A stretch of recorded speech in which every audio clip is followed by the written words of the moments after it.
Good afternoon, everybody. Thanks for joining us. Hope you're having a great Tuesday. I'm Dustin Grove. And I'm Anne-Marie, in for Felicia today. Today happens to be her birthday. So Happy birthday, Felicia. Yes. So we're going to get you those headlines in just a minute. But first, we do want to start with a major seizure update. It's coming from IMPD. We've also got important dates for race fans to make sure you got the calendar marked. Yeah, we're looking ahead to summer as well a little bit this hour. Plus, the story behind this viral video making its way across social media right now. We're going to talk about the unsuspecting culprits behind this melee in Mexico. That's also coming up. But first, we've got to get to our other big story today, which is the weather. We are warming up finally. As you heard Sean say, we are above freezing. So how long will it last? I know sun and 60 plus typically qualifies for glorious. Yes. But after a wind chill of 25 below, we're gonna change lower the that standards way down. You talked about speed bumps, though. Yeah. Late tonight, there's a low chance of some freezing drizzle. Okay. And then Thursday, it's going to be wet, and that could be followed by what we call a flash freeze. We'll get to that in a little bit. We got to look at the sunshine, though. It is glorious. It is glorious. Go ahead. Yeah, absolutely. With the blue sky. Yeah. I mean, look, it's the warmest we've been in almost a week. We're at 39 in Indy. That's where we've got you as well. Close to it, at least there. Bunker Hill, Morris at 37. Now, it's been rather cloudy in Connorsville for much of the day up until recently. And that's why you're sitting a little closer to 30 degrees, 40 in Carmel, 42 in Bloomington. Normally, we're not getting too, crazy about this, but, as cold as it's been, yeah, we are. We're going to get crazy about it because it feels so nice out there. That map compared to 24 hours ago is about 15 degrees warmer. Even the wind chills in some spots are getting above freezing as well. So it's the baby steps here, if you will. Remainder of the day, sunshine continues. Temperatures holding there in the middle and upper 30s. Now late tonight, and we stress that it's a low probability of this happening. However, if it does in areas, it could have high impacts on the roadways here. What we're talking about is a little batch, perhaps, of a little freezing drizzle. And our ground temperatures are just so cold that it could create some icy patches early tomorrow morning. So we'll be watching that very closely. That's the first chance of some icy roadways. We'll talk about the second, and we've got some warmer days ahead. Hang with us. We'll have the 7-day here in a few minutes.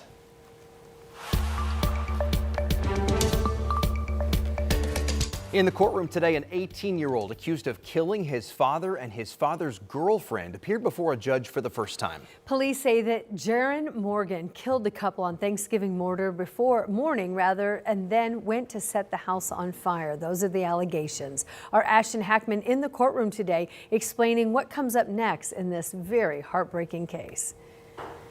18-year-old Jaron Morgan had to be wheeled into the courtroom for his initial hearing Tuesday morning. He's still recovering from a crash during a police chase shortly after the homicides. Both his hands were cuffed to the wheelchair as he listened to the judge read him his charges: murder, armed robbery, and felony arson.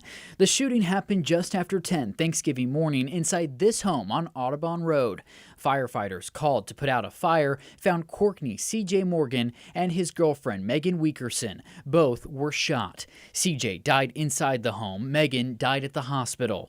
Police say Jaron shot the couple in front of their 2 young children before stealing Weakerson's Dodge Charger and speeding off.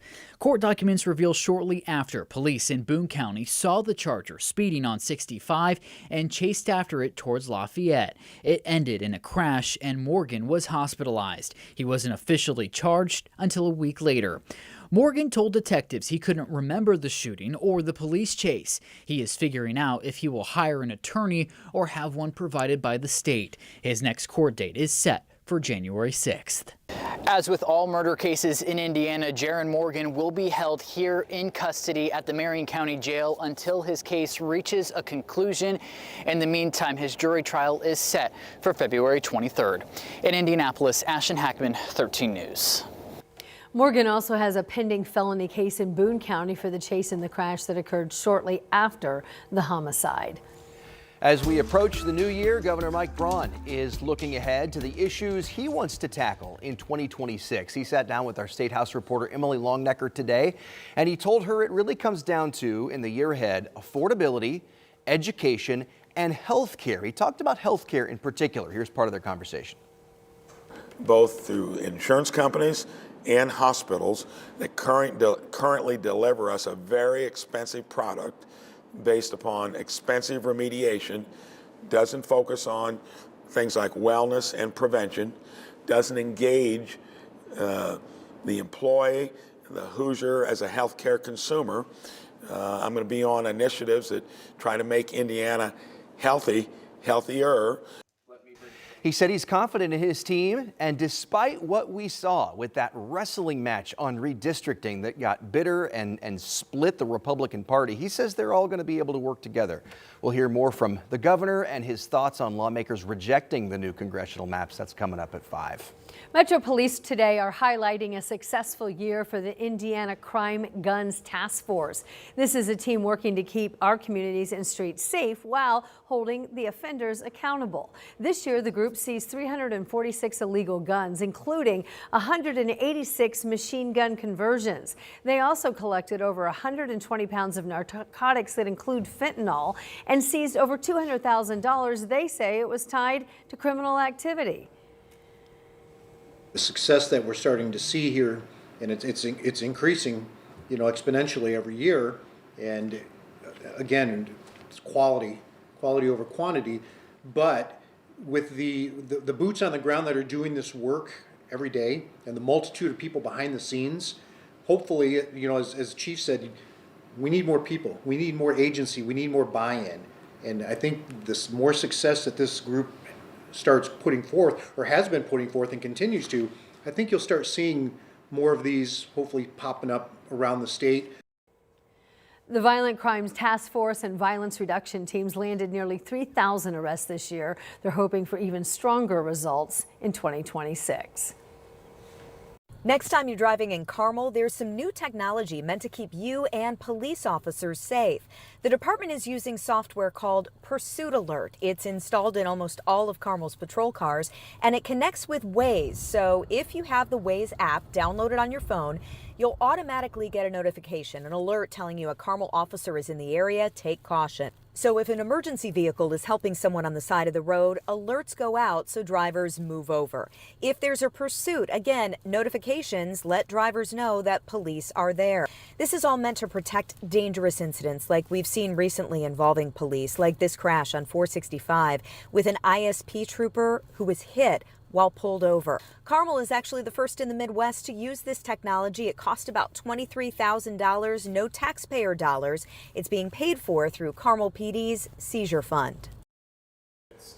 That's really interesting. We're going to hear more from Jenny on this new technology and how Carmel's using it coming up at 6 o'clock. Yeah, associated with Waze. Yes. All right, now to the latest on the search for the shooter who killed 2 students and hurt 9 others at Brown University. It's day 4. And on this day, police releasing new videos and photos, and they're urging the public to look at these images and reach out if they have any tips on a potential suspect in the case. Michael Yoshida has new details. The community around Brown University is reeling from the deadly mass shooting. It was an awful scene. I mean, people were screaming, crying.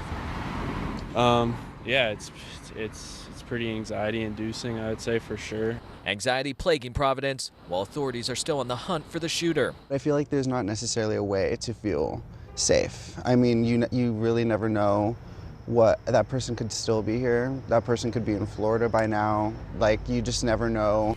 Officials now pursuing a new lead based on these photos and videos of a person taken Saturday afternoon, hours before the attack. The FBI says the suspect is approximately 5'8" with a stocky build. Close friends and relatives of this individual should be able to identify this person based on those characteristics, based on those traits there. Authorities confident they'll be able to put together enough evidence to eventually charge someone in the case, even as fear remains. Of course there's a threat. We have somebody who committed a double homicide and wounded 9 Brown students. We don't know where he is. We're working hard as heck to figure that out. The 2 students killed being remembered on campus and by the president of Brown, who said in part, quote, "These were 2 young people whose amazing promise was extinguished too soon." In Providence, I'm Michael Yoshida.